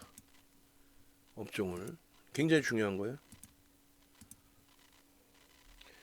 2015년 말 대비해서 대략 뭐 한 2,000포인트 가까이 됩니다. 사실은 1960 뭐 이렇게 되는데 지금 지수가 360은 한 20% 정도 올라와 있다고 쳐요. 20%. 대형주는요. 마찬가지로 1800에서부터 20% 이상. 대형주가 시가총액 1위부터 100위까지가 대형주인데 시가총액 1위부터 100위까지가 대형주입니다. 전체 시장의 시가총액 비율은 80% 수준이에요. 대형주 100종목이 유가증권 시장에서 80% 비중을 차지해요. 그런데 그 대형주는 시장 대비 올라와 있어요. 누가 뭐라 해도 2015년 말 대비. 왜 2015년 말이냐? 9년 6개월 만에 금리를 올린 게 저때거든요. 9년 6개월 만에. 두 번째 기준은 중형주입니다. 101위부터 300위까지가 중형주입니다. 시장 대비 약세죠. 소형주는요. 마찬가지. 시장 대비 약세입니다. 근데 여러분들은 대형주를 그렇게 악을 쓰고 윤정두가 대형주를 하십시오라고 해도 거짓말쟁이들한테 맨날 속아가지고 윤정두 얘기는 듣지도 않고 우리 그 정회원님들까지도 흔들리세요 가끔씩. 그래가지고 옆 방송 보면, 응? 다른 케이블 TV 보면, 혹은 같은 케이블 TV에서도 다른 시간대 보면 다들 아직도 하방을 열어놓으라고 하는데 왜 윤정도 너만 뭐라 하냐. 하방 열어놓고 다 정리해서 그럼 풋상품 사라 그러든가 100% 팔고 풋상품을 사라 그러든가. 그것도 아니고 대형주가 못 가는 장이니까 대형주 다 팔고 소형주 잡주 사라 그래요. 지금 합수부가 다시 부활한 이 상태에 쌍방울 압수수색 들어간 이러한 상태에서, 어? 여기저기 지금 막 수사 들어가고 난리 난 상태에서 소형주 잡주하래. 걔네들은 종목 한 개, 두 개, 어? 주가 조작 이렇게 딱 뉴스 뜨는 순간 걔네들은 바로 그냥 곤두박질 친단 말이야. 그리고 그 소형주를 해서 여러분들이 수익 본 적이 있어요? 응? 시장 수익률도 안 나오는 소형주 중에 몇 종목 그냥, 비이성적인 급등 나오고 그 비이성적인 급등에서 여러분들이 수익을 내보신 적이 있냐고. 수익률 대 8차례 우승한 윤정도도 그게 쉽지가 않은데. 응? 업종별로는요. 음식료 15년 종가 대비 올라온 거 있어요? 없죠. 응? 코스닥 대형주부터 잘 보세요. 응? 응? 음식료 섬유유복은 어떻게 돼 있을까? 시장 20% 올랐다 그랬어요. 종이목재는요? 화학은요? 화장품이 포함되는 화학입니다. 화학은 의약품 정도가 코로나19 시국에 의약품 정도가 8,400에서 14,000이니까 한 80% 올라온 건가요? 88이 64. 응? 한 70% 올라왔네. 70%. 그죠? 의약품 정도가. 그리고 비금속 광물. 그건 시가총액 1%도 안 돼. 비중이. 시가총액 한 1% 수준뿐이 안 돼. 몇몇 종목 그 대형주급 하나 있고 없어요.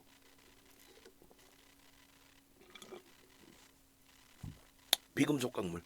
그럼 하나죠. 한 개 업종입니다. 시장 대비해서 좀 올라온 게. 그리고 의약품까지 두 개. 그다음 철강. 시장 수익률 안 되잖아. 기계. 응? 의료 정밀. 유통. 전기가스. 건설. 운수창고. 통신. 통신은 이번에 그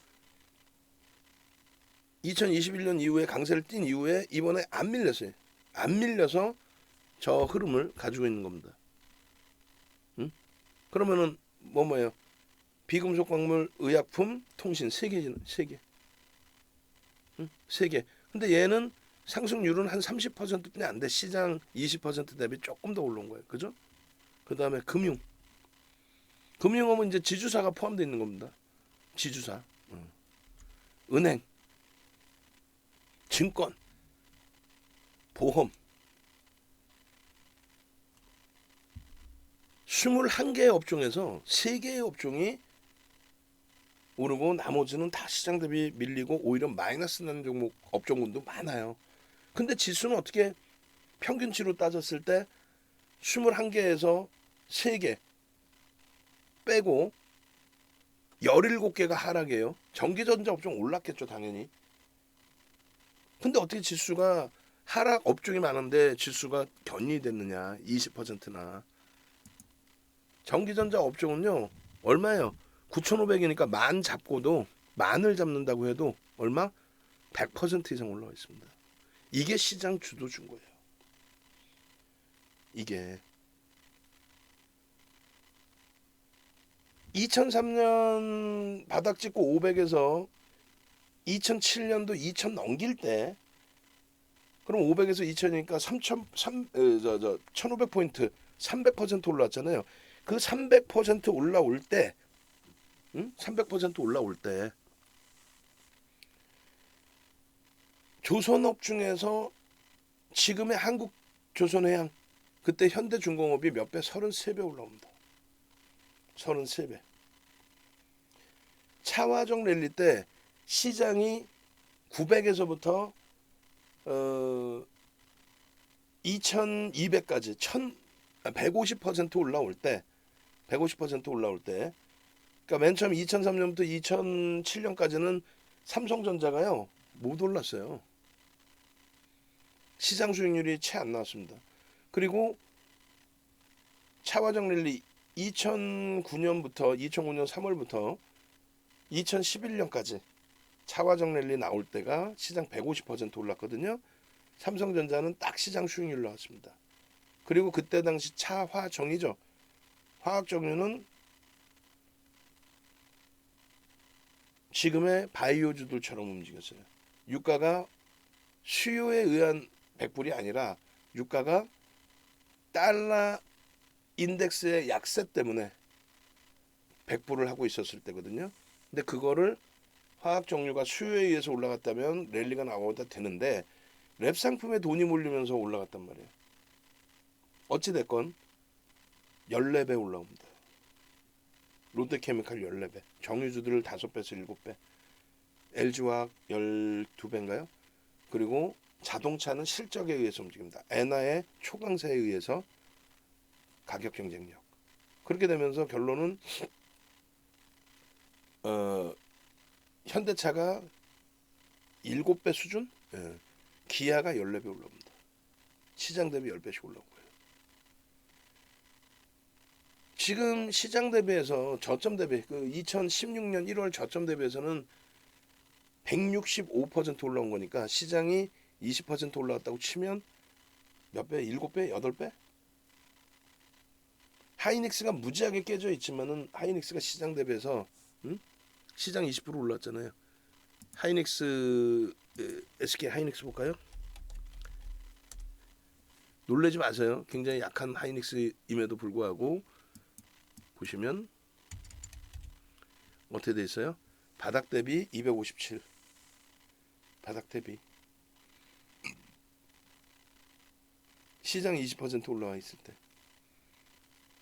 물론 뭐 기간을 어디서부터 잡느냐에 따라서 많은 게 달라질 수 있습니다만 정확히 말씀드려서 2015년 12월 9년 6개월 만에 금리를 올렸을 때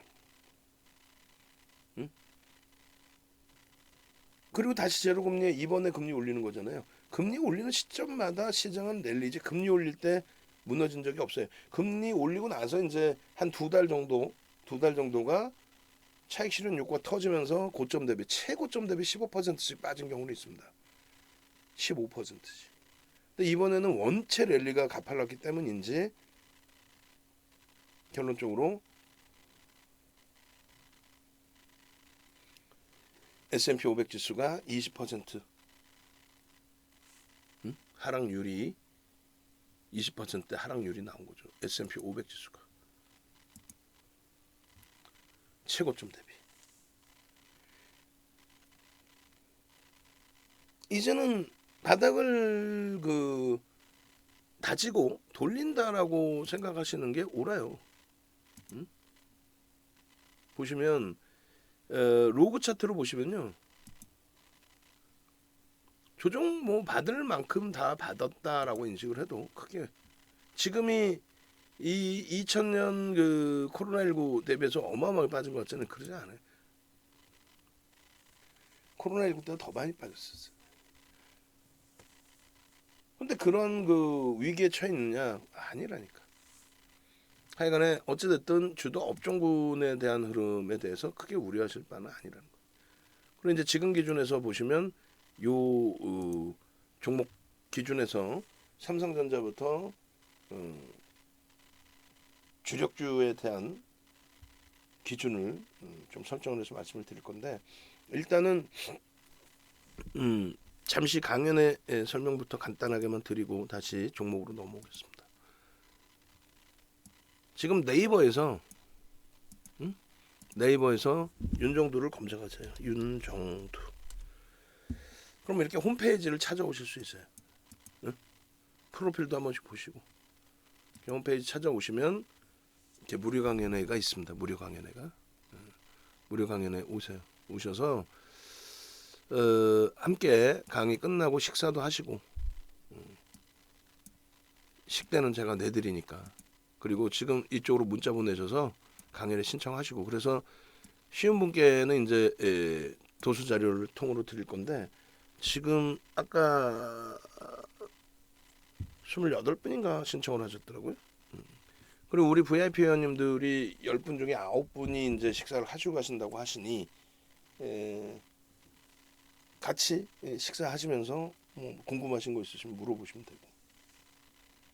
결론적으로 강연회장 무료 강연회가 이제 마지막일 될 가능성이 높기 때문에 작년 12월 올해 2월 달에 호텔 강연회 33만 원짜리 했었죠. 그렇게 이제 유료로 바꿀 가능성이 있기 때문에 무료 강연회 오실 분들은 요번에 빨리 참여하시고, 그리고 요 이벤트 강연회장에서는 다시 강연회장에서만 50% 할인 이벤트를 진행을 해드리려고 해요. 그리고 이제 불기둥 마스터님 기준은 1+1에 강연회장 오시는 분들은 USB 99만 원짜리 USB 드리고, 2+3에는 99만 원짜리 USB 플러스 154만 원짜리 VOD 드리고, 그리고 여력 있으신 분들은 VIP. 보통 이제 여러분들 선배분들은 1년씩 가입하시는데 시장 어렵다면서요. 1개월 가입하시고 원금 회복하시고 수익 내시고 그러고 나서 1년 가입하시면 되죠. 자, 여기까지. 전화번호 밑에 있으니까 전화 다 하시고요. 그렇게 하시고 종목 보겠습니다. 빨리 진행을 하고 빠르게 마무리를 해드릴게요.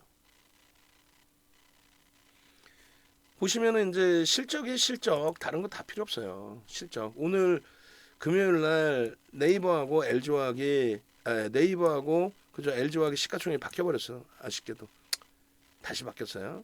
그리고 이제 카카오하고 기아의 또 시가총액이 금요일 기준에 바뀌어 버렸어요. 카카오하고 네이버가 허벌나게 올랐어요. 근데 얘네가 이제 시가총액 3위까지 찍었던 종목군들이죠. 70조를 넘겼던 종목군인데 그 프리미엄이 다 깨져 내려간 거란 말이에요. 그러니까 가격 반발력이 나온 거죠. 근데 이제 보시면 영업이익 순이익이 요 정도 수준이에요. 1조 5천억 뭐 1조가 안 되는 수준의 뭐 영업이익이 8,400억인데 영업의 수지를 통해서 이제 2조 정도까지. 결론적으로 이제 그 실적 위주로 놓고 보시는 게 옳다라는 말씀을 드리는 건데, 그 실적 범위의 기준에 예를 들어서 이제 삼성전자 실적은 당연히 아시는 거고, 이게 2019년, 2020년 실적 대비해서 100% 이상 80% 수준의 실적인데, 주가는 코로나19 터졌을 때 2000년 저점 대비해서 형편없는 수준에 놓여져 있습니다. 하이닉스 마찬가지. 그 당시 실적 대비해서 뭐 상상을 초월하게 올라와 있는 실적인데, LG화학도 마찬가지예요. 실적이 크게 개선돼 있고 LG에너지솔루션의 지분 가치의 81.4%를 갖고 있어요. 지분의 82.4. 할인율 50%를 적용을 해줘도 이거는 뭐 말도 안 되는 저평가죠. 그리고 이제 현대차와 기아입니다. 앞서 말씀드린 것처럼 여러분들이 지금 뭐라고 말씀하셨어요? 계속 스태그플레이션의 우려감, 경기의 우려감. 그래놓고 또 카카오, 네이버를 사요. 그래놓고 채널 돌리면 오늘 반등이 많이 났다고 해서 와, 낙폭 가둬주셔야 됩니다. 또 이런 친구들 이야기에 속는단 말이에요. 그러니까 네이버, 카카오가 가지 말라는 게 아니고 그들도 가고, 다만 시장을 견인한다라는 건 뭐가 가야 돼요? 실적주가 먼저 잡아 끌어주고, 실적주가 지난번 3,300 올라갈 때 삼성전자, 하이닉스, 현대차, 기아 그리고 LG화학이 들어 올려서 3,300포인트 갔던 것처럼 그렇게 가고 나서 나머지 업종군들이 따라 올라오면 돼요. 그게 근거가 되고 명분이 되는 거예요. 그렇지 않으면 안 돼요. 응? 거품주들이 계속 가요? 못 가요. 잘 보시란 말이에요. 지금 삼성전자가 PER이 8.27, 이게 22일자, 그러니까 21일 기준이죠. 그때보다 더 깨져 내려왔죠. 더 깨져 내려왔단 말이에요. PBR이 1.34배. 말도 안 되는. 응? 여기에 지금 장중에 제가 작업해서 올려드린 게 또 있는데, 이거는 22일자고 23일 날 어제 하도 깨져가지고 어제 또 차트하고 다 잘라놓은 게 있어요. 그게 이제 원고 작업이 다 돼 있는지 모르겠지만은 결론적으로 한번 볼게요. 슈알토 아카데미 원고에 그 들어가 있는지는 모르겠는데,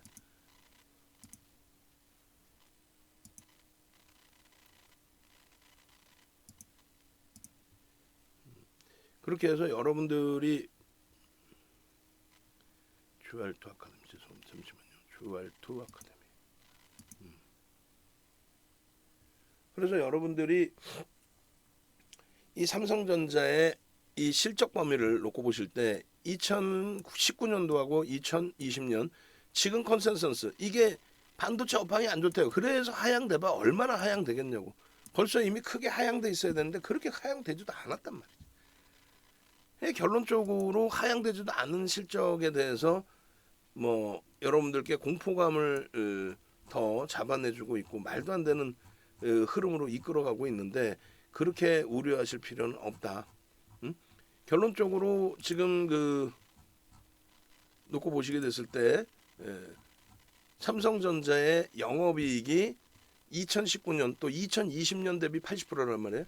그러면 삼성전자가 2020년 바닥 찍을 때 주가 이 주가 대비해서 이 주가 대비해서 현재 80% 올라와 있어야 될 거 아니에요. 대략 뭐 44,000원이라고 하면 44,000원 대비해서 80%면 얼마예요? 4만 원만 잡을까? 4만 원 잡고 80%에도 얼마예요? 72,000원이 돼 있어요. 이 바닥 대비해서 영업이익이 80% 올라와 있으니까 이렇게 돼 있어야 된다고. 여기 있어야 된다고. 안 그래요? 실적은 사상 최대치 실적을 형성하고 있는데 이 고점도 중요하지 않아. 여기도 필요 없어. 이렇게 내려오지는 않아야지. 52주 신저가가 뭡니까? 이거는 삼성전자의 펀드멘탈에 대한 문제가 아니고 시장 전체적인 조정에 대한 문제예요. 그러니까 외국인이 많이 팔아서 그래요. 삼성전자, 하이닉스 외국인 지분이 50% 수준이에요. 49%대 둘 다. 외국인이 팔면 뭘 팔아? 대주주하고 외국인하고 합치면 거의 90% 거의. 개인들이 갖고 있는 물량 자체가 제한적이에요. 얘도 봐봐요. 실적이 어떻게 돼 있나. 2020년도에 영업이익 5만 원? 얼마야 올해 예상치가? 하향됐다고 하향된 게 저거예요. 그럼 주가가 3배 돼 있어야지 3배. 2020년 최저 바닥 대비 3배는 돼 있어야 될 거 아닙니까? 2020년 최저점 대비 3배. 3배 돼 있어요? 2020년 바닥점 대비해서? 이거 6만 원이라고 쳐도 18만 원 돼 있어야 돼. 농담이 아니라 농담하는 게 아니잖아요. 지금 여러분들 농담하시려고 계시는 거 아니잖아. 과도하고 너무 과도하다라는 거죠. 이렇게까지 과도한 게 어딨냐는 거지. 응? 말도 안 되는 거지. 이해되세요? 그 근거와 명분이 있어야 주가를 가져갈 수 있는 거예요. 현대차의 기준도 이렇게 보시면요. 그나마 현대차의 기준이 월봉의 기준에 그나마 일정 범위 방어되고 있는 거예요. 얘는. 실적은 조금 전에 보신 것처럼 방어가 되는 거는 실적이 뒷받침되니까. 주가의 자체도 윤정도가 그렇게 얘기했잖아요. 자동차, 현대차, 기아입니다. 근데 우리는 3월 이후에 기아를 위주로 봤단 말이에요. 기아 위주로. 그잖아요. 수급도 그랬고. 기아는 빠진 게 없어요. 이번에. 주봉 보시면은 빠진 게 없어요. 28% 오르고 종가가 12%야. 3월부터로 따지면 고맙습니다. 감사합니다. 행복합니다. 이런 상황이 돼 있어요.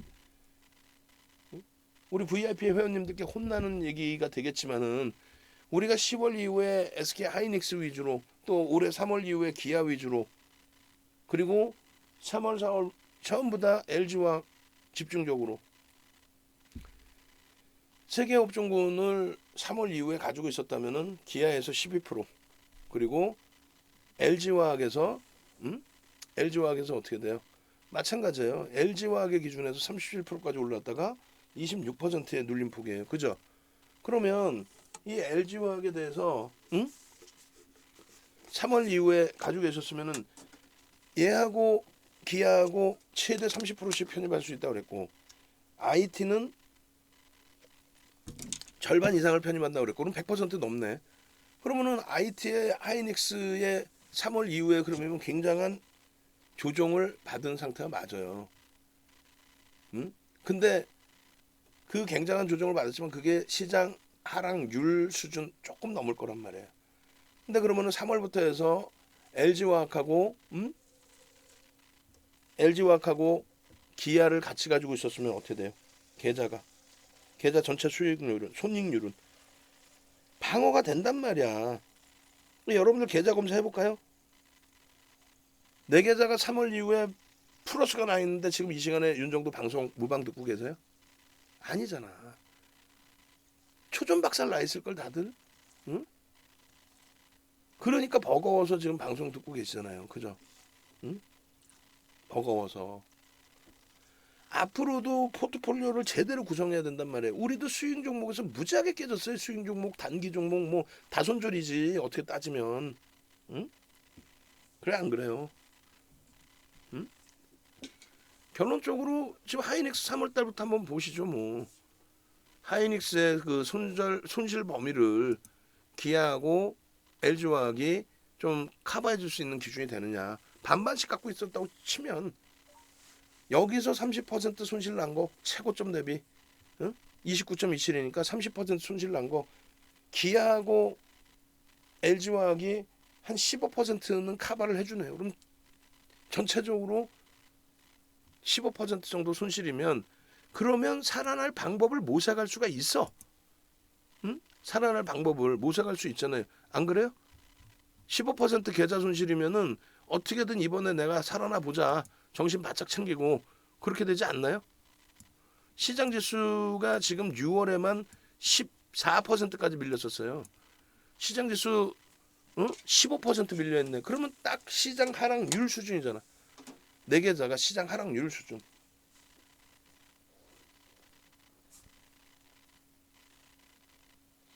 그죠? 하이닉스를 안 갖고 있었다고 거짓말할 수 없잖아요.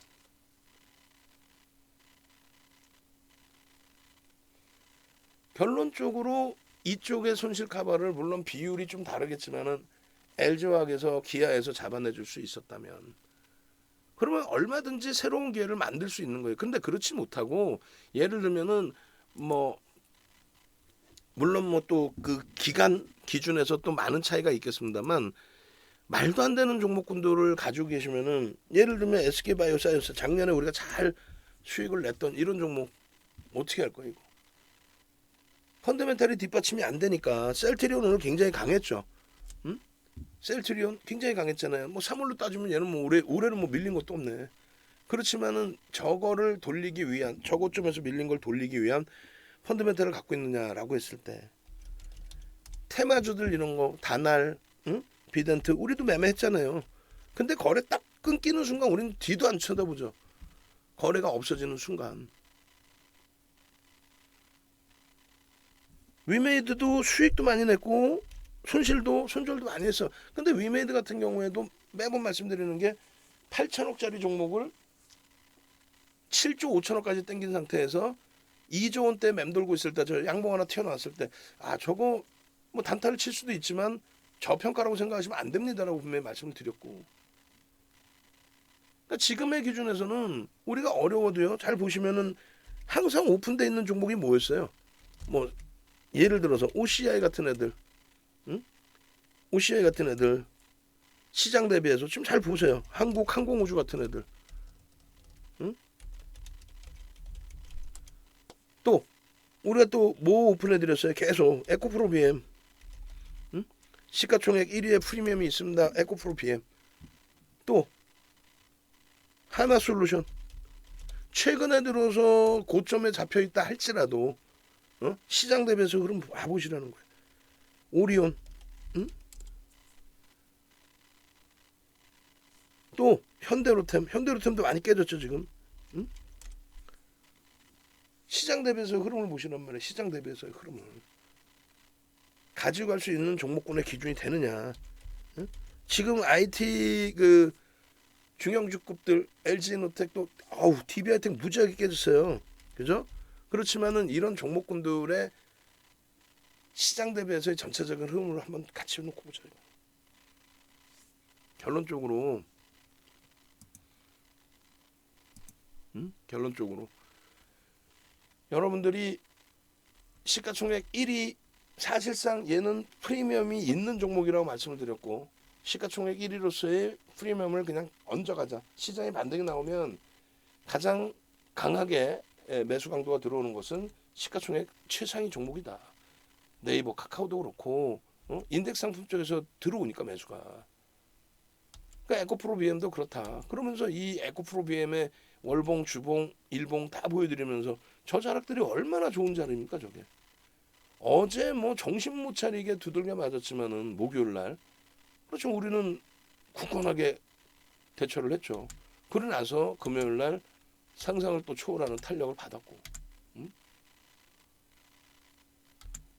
이러한 종목군에서 시세를 잡아가시라는 얘기예요.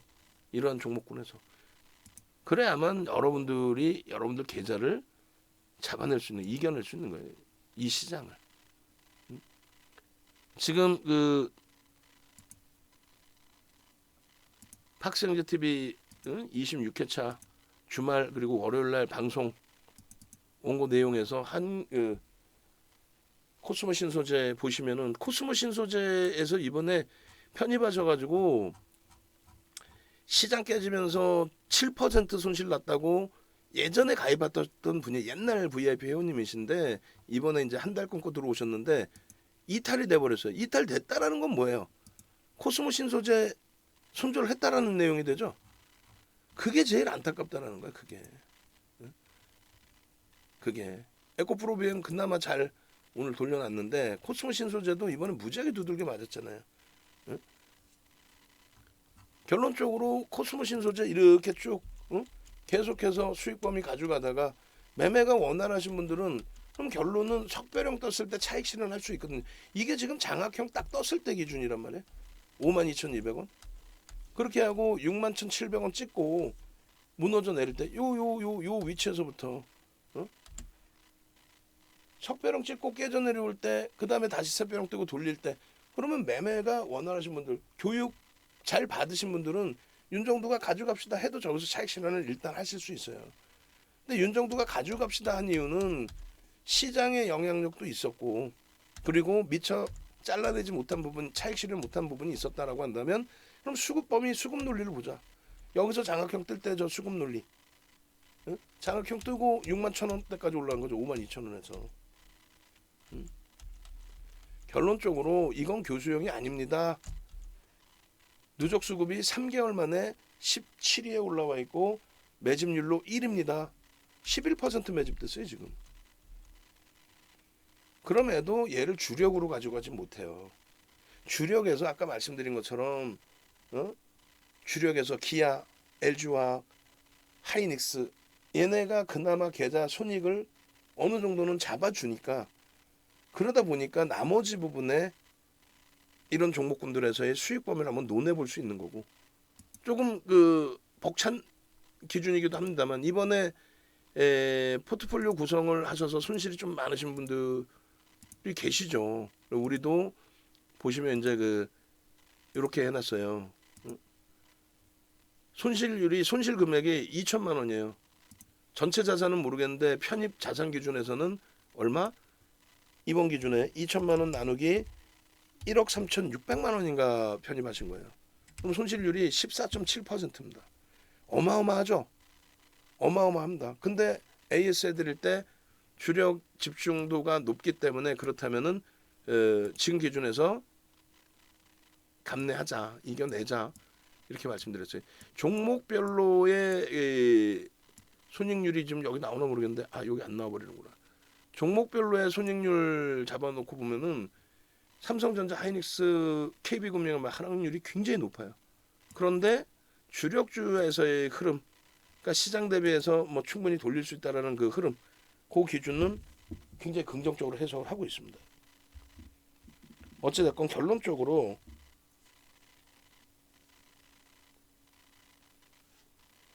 결론적으로 여러분들이 강연회장 오시고 또 일요일날 야간 21시에 교육이 있어요.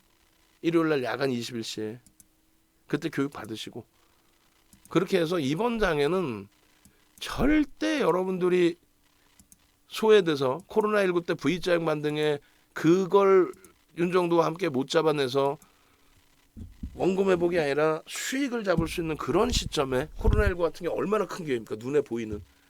지금도 시황이나 이런 거 윤정도 녹화해 놓은 거 그대로 다시 보시면 엄청난 기회잖아요. 엄청난 기회입니다. 지금 원금이 살아남아 있으신 분들, 아, 나 다른 것 때문에 반토막 났어요. 그 반토막을 소중히 여기시라니까. 시장지수 7월 달까지 2,700, 9월 달까지 3,000 돌린다라고 생각하시면 그 근거는 제가 다 보여드리고 명분은 드릴 테니까. 그러면 그 폭등 랠리에서 계좌 수익을 못 내요? 삼성전자가 3개월 만에 75%씩 올라오는 이 장에서 3333 한번 갑시다. 시가총액